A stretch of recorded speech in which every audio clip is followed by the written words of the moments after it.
Good afternoon, everybody. It's Stephen and Paul from WinExtra bringing you your Microsoft Daily Brief for January 14th, 2011.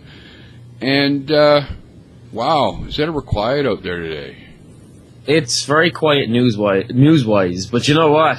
At least pre-show, I had a bit of joy watching Hodson being a battered husband as his wife bait him around the head for whatever reason on Skype.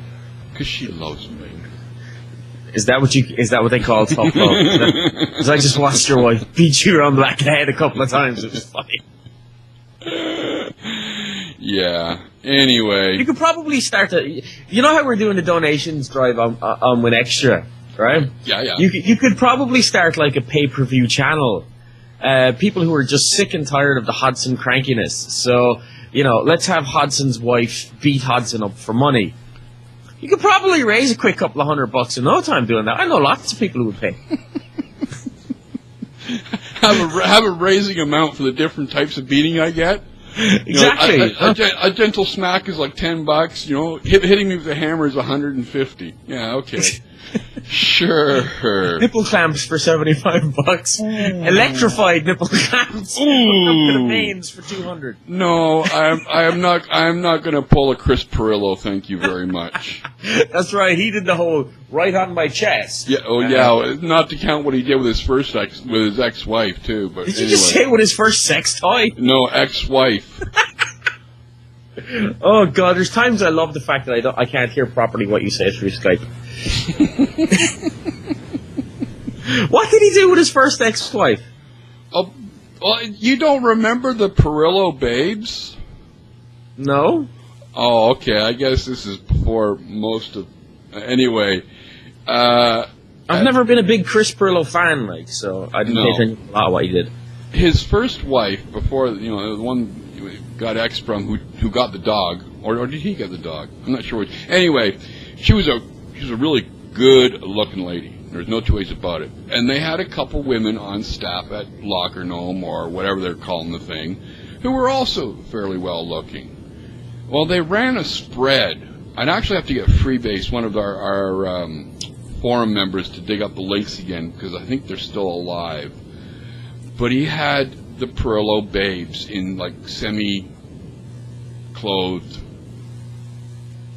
pictures. Okay, good for him. Yeah. We're talking about Chris Perillo here, okay? Yeah, I know.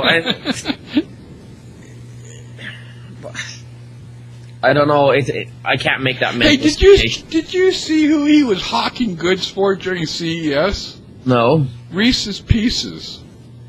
No, guy's got to make his money somehow. How do you bring technology to Reese's Pieces? I don't know. Because geeks eat. Yeah, okay. Anyway, let's get on to some at least try some serious stuff here. Okay. Do we have to? It's Friday. Yeah, I know. Okay, we'll have some fun with it. Anyway, one of the stories out bright and early this morning is a report over at PocketLint where they had a chance to sit down with an LG executive who offered up a reasonable assessment of the Windows Phone 7 launch and explaining why it'll be okay in the long run. Yeah, LG is basically saying that what they're hearing from manufacturers, what they're hearing from carriers, is that they've got too much Android in their portfolio, and LG is basically saying that, look, the problem with Windows Phone 7 right now is not Windows Phone 7. The problem with Windows Phone 7 is the price, because it's got really high-end specs and it hasn't yet come into the lower-tier markets.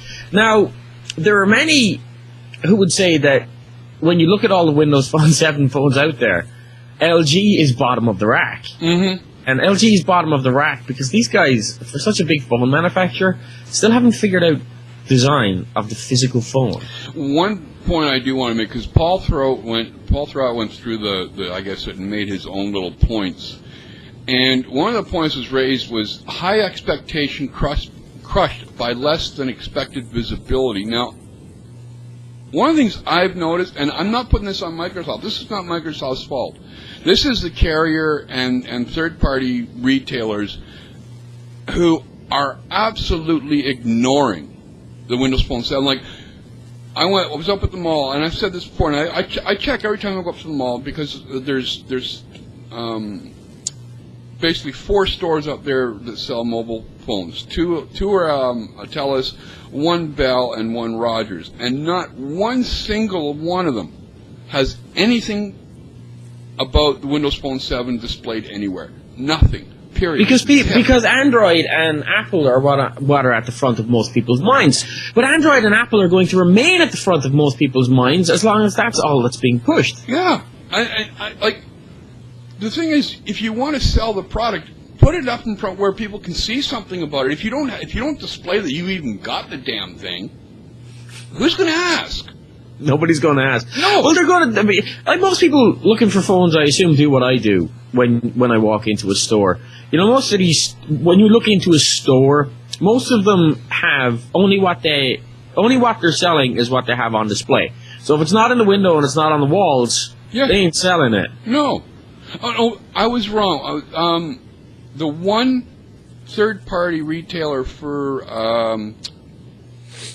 TELUS had one sample Windows Phone 7 handset, and it wasn't even working. Okay, it just had that fake covering that they put on top the plastic over the screen that makes it look like it's on. Yeah. And I think the Bell store or the Bell sales place had one. You know, there's a lot of people out there who will say, well, look, these stores aren't going to stock things if there's not a demand for it. But let's be honest, you have to create the demand. And creating demand is not just Microsoft's job. It is the carrier's job, too. We saw that with the Kin, even though that was an accident that was never supposed to hit the airwaves anyway. But if these retailers and the customers want access to the Windows Phone 7, don't be looking to Microsoft to be doing all the promotion. They can only do so much as far as national advertising is concerned. Yeah, but let's be honest, Microsoft could sort of step up their game too in this respect as well. Well, to a point. But it still boils down to the fact that if you're in a mall and you're wandering through and you're saying, let's check out what new phones are around. Okay? And I do that. I know a lot of people do that. Let's check out the new phones. And you don't see a Windows Phone 7, it's not even going to register that it exists.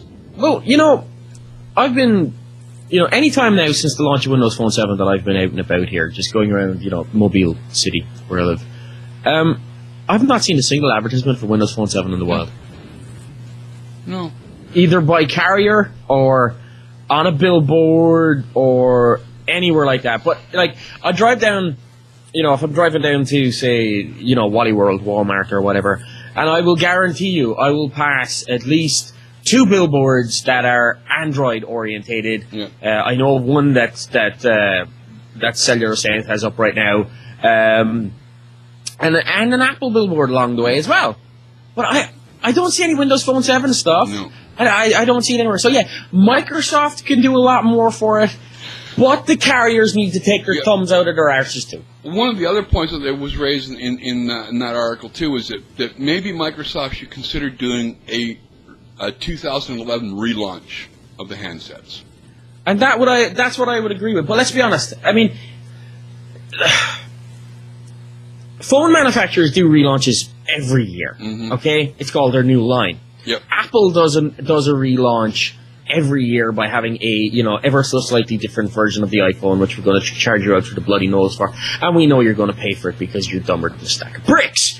And Microsoft needs to get into that game too. Yeah. Now, it doesn't have to be a hardware update, but it can be a complete relaunch in the sense that, these are the new features, this is what we're doing, and this is our new advertising And don't campaign. get Baldy Balmer up there with a sliding rack. Don't leave that git on stage anymore. He is not inspirational on stage. No. Now, tied in with this, we get what has got to be the stupidest set of stats that's come out from Chitika, which is an online ad network. And the headline reads, Chitika touts goofy stats. Windows Phone 7 being beaten by Windows 98. What? What? Yeah, let's compare the people out there who are still using, ancient operating systems. Hold on. Isn't Chitika a mobile operating system? Yes. Don't they do mobile ads? Yes. So how the hell are they getting Windows 98 stats? Not just, no, they don't do just They're an ad network, or an ad firm for right across the board. Mobile, Right. desktop, the works, website. Yeah, but let's get this straight, right? Windows Phone 7 devices would never be accessing anything other than mobile ads. Windows 98 computers, for those people who are still running them, and there are people still running them, would never be accessing mobile ads. No. But the interesting thing, if you do read over all this hyperbole, is that while Windows Phone 7's market share is still very, very small, it has grown in December. Yes. What are you sending me a message for? Okay. Word out today is that OEMs are going to be getting Service Pack 1 of Windows 7. Yeah, which means we'll probably get it in about a month. To a month and a half. Actually, what I've been reading, that they could say as early as next Tuesday, which is normal patch Tuesdays for Too soon.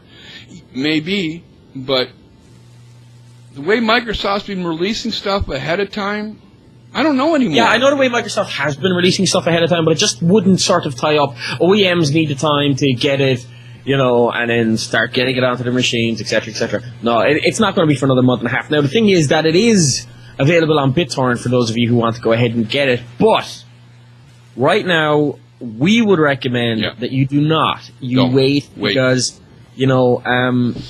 yes, there will always be the honest people in that sense that just put it up there and allow you to download it, but you can be guaranteed to that you won't know if somebody has slipped something else to it. Yeah, so just wait your month and a half to get the next one. Although what is coming in it, in Service Pack 1, there is actually a feature update, but it's for remote desktop, which is changing the way that the images are sent so that the actual rendering is done on the local machine, so that you can actually have 3D and stuff in your remote desktop, which is fairly interesting but useless to most people.